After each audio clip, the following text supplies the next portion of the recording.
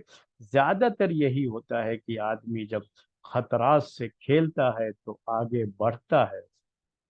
ایک عام آدمی کی طرف سے زندگی گزارتے ہوئے لوگ دنیا سے جا سکتے ہیں، لیکن ان کا دنیا میں بڑا نام نہیں ہوتا۔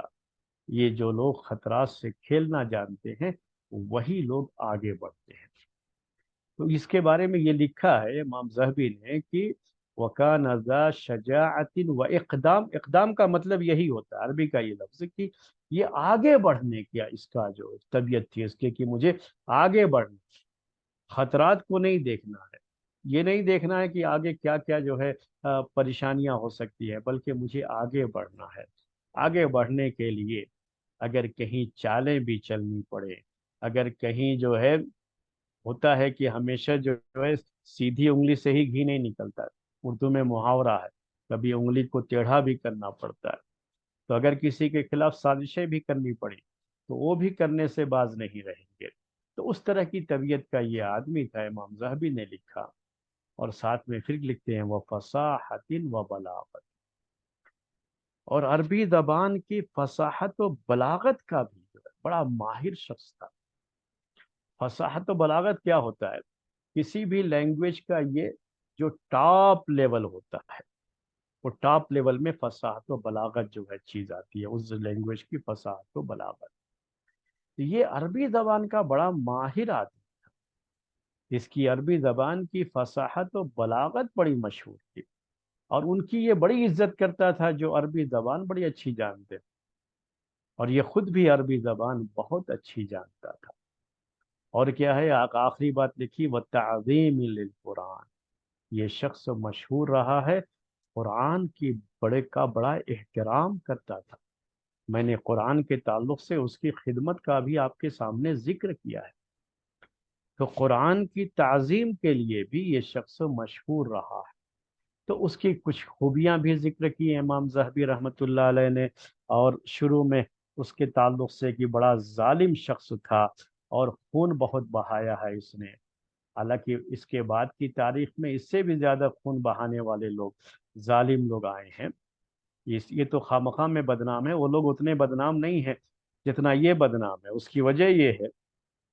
کہ حجاج بن یوسف کے خلاف مبالغے سے کام لیا گیا ہے اس میں، یعنی لوگوں نے بڑھا چڑھا کر کے پیش کیا ہے، کیونکہ اس نے شیعوں کے خلاف بڑی کارروائی کی ہے، بنو امیہ کا آدمی تھا یہ،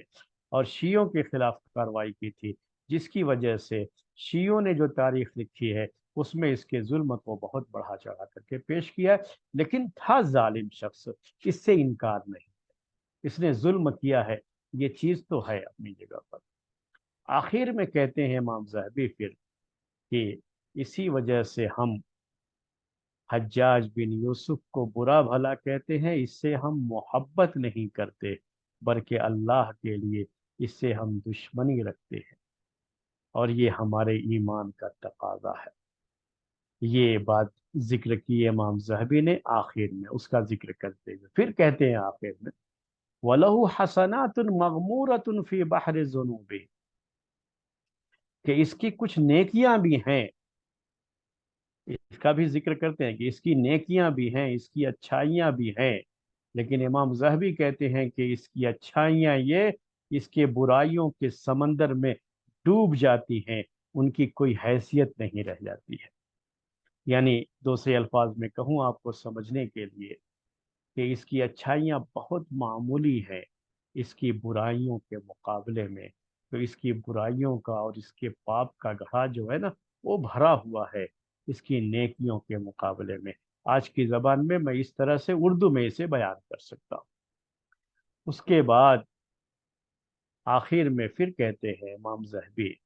کہ ان سب کے ساتھ ہم اس کے معاملے کو اللہ کے حوالے کرتے ہیں، یعنی ہم اس کے بارے میں اس کے جنتی یا جہنمی ہونے کے تعلق سے کوئی بات نہیں کہہ سکتے، وہ تو اللہ تبارک و تعالیٰ کی مشیت ہے، اللہ تعالیٰ جو چاہے گا وہ فیصلہ کرے گا۔ اور خلاصہ اس کے بارے میں یہی ہے کہ وہ ایک موحد تھا، اس کی توحید کے بارے میں، اس کے عقیدے کے بارے میں کسی طرح کا کوئی کلام نہیں رہا ہے۔ ٹھیک ہے، یہ بات کس کی تھی؟ امام ذہبی رحمۃ اللہ علیہ۔ امام ابن کثیر، ان کی کتاب بھی تاریخ میں مشہور ہے، آپ البدایہ والنہایہ سنتے رہتے ہیں، تو امام ابن کثیر رحمۃ اللہ علیہ نے بھی اس کے تعلق سے بات لکھی ہے۔ امام ابن کثیر رحمۃ اللہ علیہ نے البدایہ والنہایہ، انہوں نے کیا لکھا ہے ان کی بات ذرا اور بہتر انداز کی ہے امام ابن کثیر رحمۃ اللہ علیہ کی، جو ایک محدث بھی رہے ہیں ایک مفسر بھی رہے ہیں۔ تو انہوں نے کہا کہ یہ شخص بڑی عظیم شخصیت کا مالک تھا، لیکن اس کی تلوار میں بے گناہوں کا خون بھی لگا ہوا ہے۔ اردو میں ہم اس کا معنی یوں کر سکتے ہیں آپ کے سمجھنے کے لیے کہ اس نے کارنامے بھی بہت اہم انجام دیے، لیکن ساتھ میں ان کارناموں کے ساتھ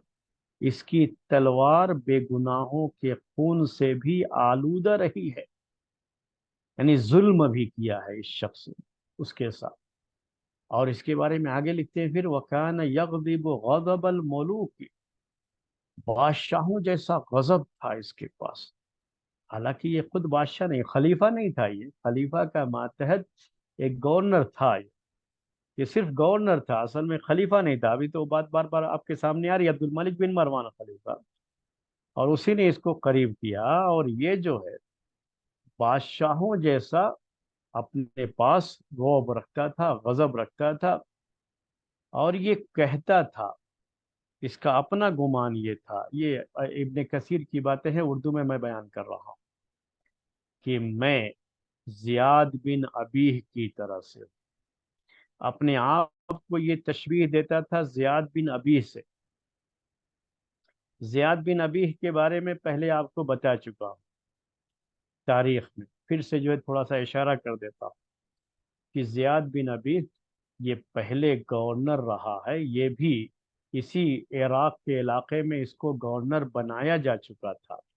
اور عراق کے علاقے کا سب سے سخت گورنر، سب سے پہلا سخت گورنر یہی ہے زیاد بن ابیہ،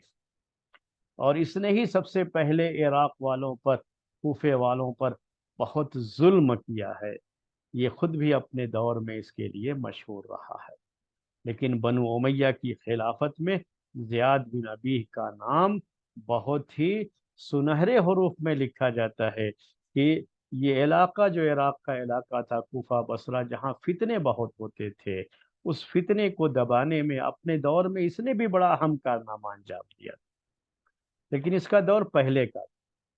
امیر معاویہ رضی اللہ تعالی عنہ کے دور میں تھا یہ زیاد بن ابی۔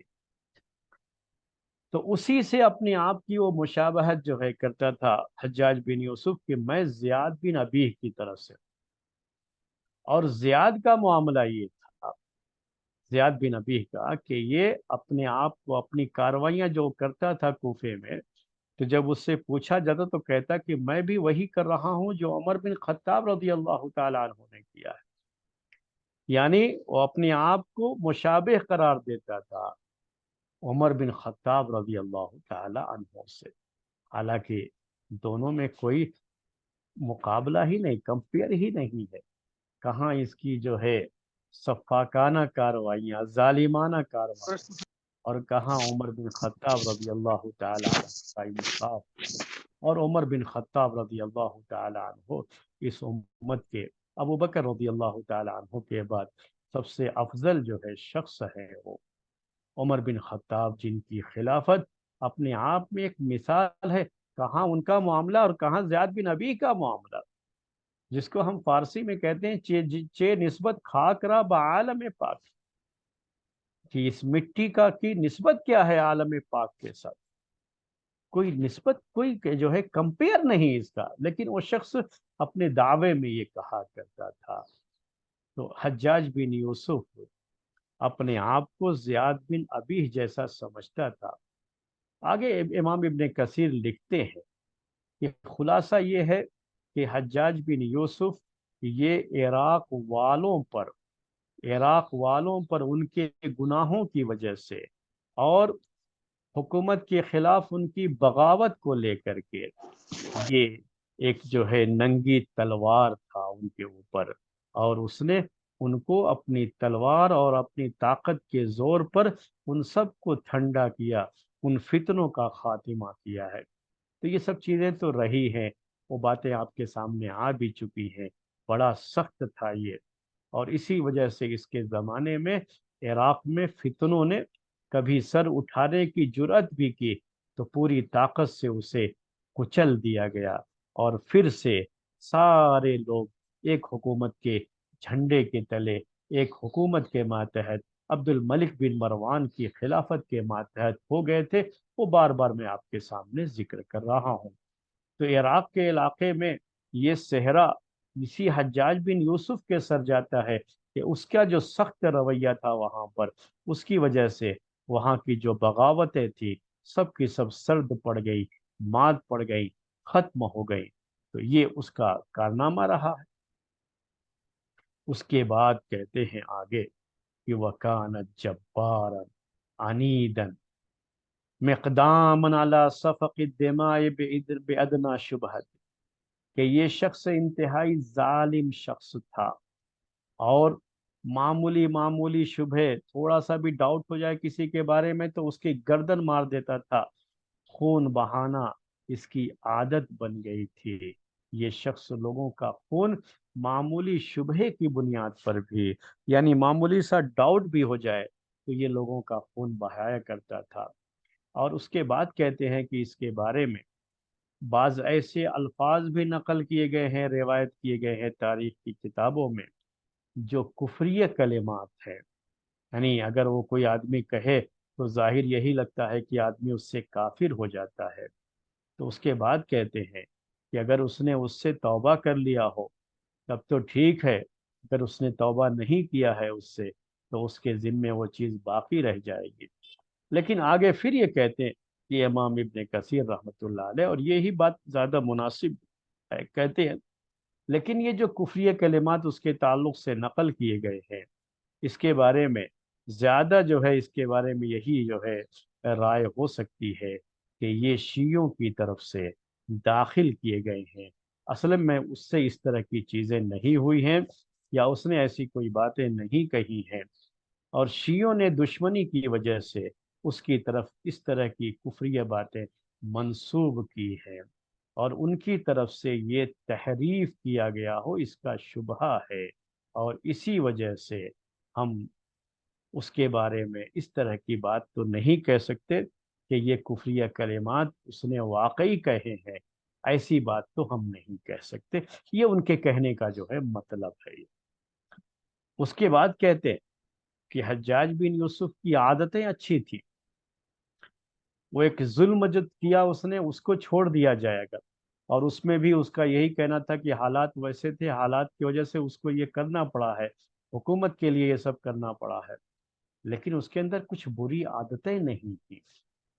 عام طریقے سے جیسے ایسے لوگوں میں بری عادتیں ہو جاتی ہیں، تو بری عادتیں نہیں تھی۔ بری عادتوں سے کیا مراد ہے؟ جیسے شراب پینا ہے، ناچ گانے کا شوق ہے، عورتوں کا شوق ہے، زناکاری کا، بدکاری کا، تو ایسی اخلاقی کوئی خرابی اس کے اندر نہیں تھی۔